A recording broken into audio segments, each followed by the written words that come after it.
اتنا پاک کرتے ہیں کہ ان نفوس کے آئینے میں تمہیں رب باری تعالیٰ کی قربت کی بہاریں اور دیدار کی نسبت، طلب، چاہت، ذوق عبادت، شوق عبادت، معبود کی قربت اور معیت کی خیر حاصل کرنے کا ظرف و برکت حاصل ہو جائے۔ تیسرا فرمایا وَيُعَلِّمُكُمُ الْكِتَابَ وَالْحِکْمَةَ، تمہیں کتاب و حکمت کی تعلیم دیتے ہیں۔ اور پھر فرمایا جب یہ چار علوم ہو گئے، چار چیزیں، تلاوت قرآن، تزکیہ نفس، تیسرا تعلیم کتاب، چوتھا حکمت، اور پانچویں پنجتن پاک کے صدقے، جب یہ چار کامل ہو جاتے ہیں پھر فرماتا ہے وَيُعَلِّمُكُم مَّا لَمْ تَكُونُوا تَعْلَمُونَ، پھر تمہیں وہ علم سکھاتا ہے جو تم نہیں جانتے تھے۔ اب اس کی تفسیر میں کئی دفعہ بتا چکا، پھر دہرائے دیتا ہوں، بس اتنا سمجھ لیں، اتنا سمجھ اور جان لیں کہ پہلے علوم کا تعلق اور فرائض نبوت میں ان علوم کا تعلق ظاہر کے ساتھ ہے۔ پہلا جب تزکیہ تلاوت ہوتی ہے تو پھر علم و حکمت ملتا ہے، تو جب علم و حکمت کا دروازہ کھلتا ہے تو پھر ایک اور علم کا دروازہ کھلتا ہے۔ اس علم کا تعلق بتانے سے نہیں ہوتا، اس علم کا تعلق دیکھنے دکھانے سے ہوتا ہے۔ اس علم کا تعلق صرف معاملات سے نہیں ہوتا، اس علم کا تعلق اصل میں رب کی تسبیح، بندگی، عبادت اور اپنے محبوب کی اطاعت میں جب بندہ مگن ہو جاتا ہے تو پھر اسے اطاعت کی چاشنی ملتی ہے، پھر اسے ذکر کی مٹھاس ملتی ہے، پھر اس کے ایمان کو بہار ملتی ہے، پھر اس کے ذوق کو کمال ملتا ہے، پھر اس کے ظاہر و باطن کے حسن کو ان اذکار کی وجہ سے جمال ملتا ہے۔ جب یہ کمال، جمال، اعمال اور یہ مٹھاس، شیرینی، رفتگی اپنے عروج پر پہنچتی ہے تو پھر وہ دروازہ دیدار کھلتا ہے کہ وہ صرف کہنے والا نہیں بلکہ دیکھ کر بتانے والا بن جاتا ہے، اور اگر یوں کہوں کہ وہ دیکھ کر اس کے حکم سے دکھانے والا بن جاتا ہے تو بے گانا ہوگا۔ تو عرض کر رہا ہوں رب باری تعالیٰ نے تلاوت قرآن کے ذریعے ایک حصہ، تزکیہ صفائے باطن کا ذریعہ، علم افشائے نور کا ذریعہ، حکمت فروغ دانش کا ذریعہ، اور علم لدنی قربت و دیدار الہی کا ذریعہ، یہ پانچ علوم رب باری تعالیٰ نے یکجا منصب رسالت کا حصہ بنائے ہیں۔ یہ فریضہ رسالت ہے۔ اب فیضان رسالت تو مظہریت رسالت کا تقاضا بھی ہوگا، تو جس شخص نے جتنا قربت و معیت مصطفیٰ کو اپنے رنگ پر چڑھانا شروع کر دیا، اپنا رنگ اتارا اور رنگ مصطفیٰ کو چڑھایا، تو چڑھاتا چلا گیا کہ جو فضیلت کسی کو قرآن کی تلاوت کی خیر بارگاہ رسالت سے ملی، تو وہ تاجدار کائنات کی ذات مطہرہ کی علم اور حکمت کی وجہ سے تلاوت قرآن کرنے میں میرے محبوب کی ذات مصدر کا مظہر، اظہار کا ذریعہ بن گیا۔ کسی کو تزکیہ کی خیر ملی، وہ تزکیہ کے اندر، صفائے باطن کے اندر تاجدار کائنات کی ذات مصدر و حقیقت کا مظہر و اظہار کا ذریعہ بن گیا۔ کسی کو حکمت ملی، وہ حکمت کا ذریعہ بن گیا۔ کسی کو علم لدنی ملا، وہ علم لدنی کی طرح جز میں آ گیا۔ مگر کوئی ایسا بھی تو ہوگا جس کے اندر یہ پانچوں چیزیں بدرجہ عدم و کمال، جو کامل مظہر صفات مصطفیٰ اور کامل آقا کی اعمال، فرائض اور ان شانوں کا مظہر ہوگا۔ رسالت تو ختم ہو گئی حضور کے بعد، نبوت تو ختم ہو گئی، مگر اس کے آئینے میں اتنا سیکل ہوا کہ اس آئینے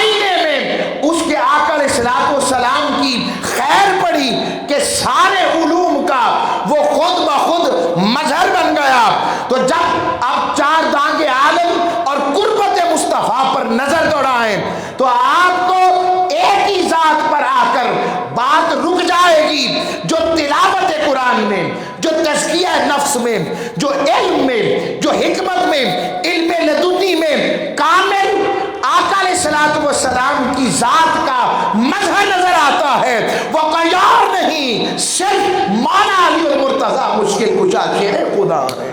نعرہ تکبیر، نعرہ رسالت، نعرہ حیدری، حیدری۔ باقی سب جزوی مظہر ہوئے مگر مولا علی کلی مظہر ہوئے۔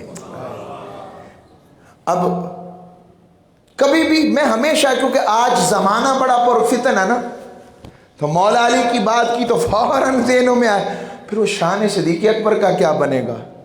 تو بتایا تو تھا ان کا اپنا فیض ملا نہیں، جو معیت کیا کہا تھا میں نے پچھلا جمعہ، جو معیت اللہ کے حبیب کو حاصل تھی، کہا حبیب تیری وجہ سے یہ معیت صدیق اکبر کو بھی حاصل ہے۔ یہ اس میں نہ آیا کرے، جس کی بات ہے اتنا سمجھے، آگی بات سمجھ، یوں سمجھا کرے ساری باتیں کور تھیں مگر کسی میں صدق کا عنصر تاج بن گیا، کسی میں فاروقیت تاج بن گئی مگر علوم سارے ہیں، کسی کے اندر حیا اور سخا یہ تاج بن گئی۔ علی مولا علی کی بات آئی سب کچھ تھا مگر شجاعت علم و حکمت یہ تاج بن گیا۔ اس طرح لائیں، یہ سمجھ آ جائے گی۔ آپ کہہ سکتے ہیں کہ یہ بات ذوقی تو لگتی ہے، کیا حدیث میں بھی اس کا ذکر آیا ہے؟ حضور نے یہ اظہار مولا علی کے لیے کہیں اور بھی کیا ہے؟ ترمذی کی حدیث اٹھائیں، باب مناقب مولا علی کو اٹھائیں، آقا علیہ السلام نے خود اعلان فرمایا سنو، علی منی وانا منہ، علی مجھ سے ہے اور میں اس سے ہوں۔ میں علی مجھ سے ہے، یہ تو سمجھ لگی کہ ہمیشہ مصدر یعنی جس سے چیزیں نکلتی ہیں، باہر سے سمندر سے دریا ہوتے ہیں نا، میں آسان کرتا ہوں کیونکہ وہ مشکل نہ ہو جائے، مصدر سینے کو کہتے ہیں ویسے تو، یا نکلنے کی جگہ کو کہتے ہیں، تو سمجھے سمندر حضور ہے۔ سمندر سے بھی تشبیہ دینا ویسے کمال تو نہیں ہے، سمندروں کا کیا کام کہ وہ میرے حبیب کے سامنے ٹھہر سکیں، جہاں پر دیدار الہی ہے اور اس کی قربتوں کا سمندر موجزن ہو۔ یہاں دنیا کے سمندر کیا سمجھ رہے ہیں مگر عقل ناقص ہے نا، بس سمجھنا ہے کیونکہ محبوب کامل ہے نا، محبوب کامل ہے۔